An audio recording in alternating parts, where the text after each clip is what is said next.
أعوذ بالله من الشيطان الرجيم.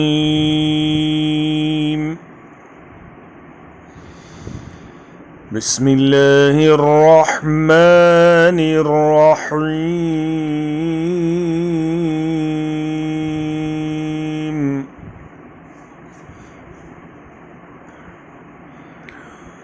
ولما رجع موسى إلى قومه غضبان أسفا قال بئس ما خلفتموني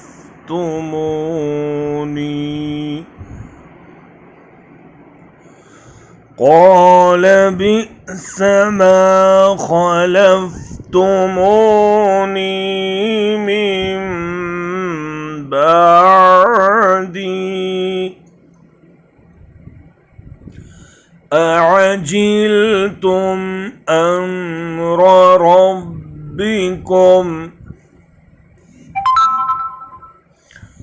وألقى الألواح وأخذ برأس أخيه يجره إليه قال ابن أم إن القوم استضعفوني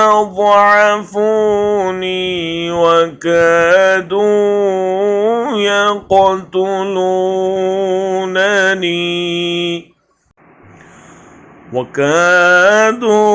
يقتلونني فلا تشمت بي الأعداء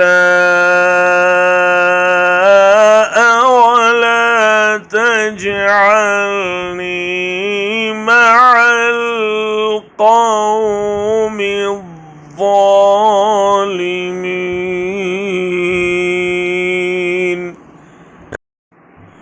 इधर से मूसा गुस्से और रंज में भरा हुआ अपनी कौम की तरफ पलटा।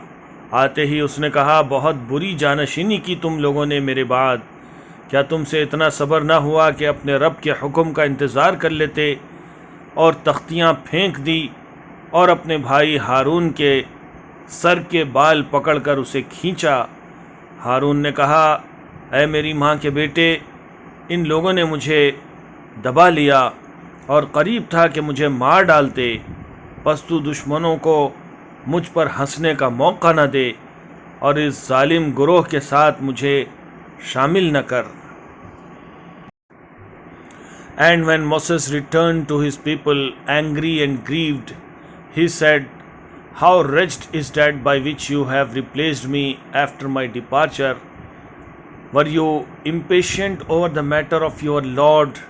And he threw down the tablets and seized his brother by the hair of his head, pulling him toward him. Aaron said, O son of my mother, indeed the people overpowered me and were about to kill me. So let not the enemies rejoice over me, and do not place me among the wrongdoing people.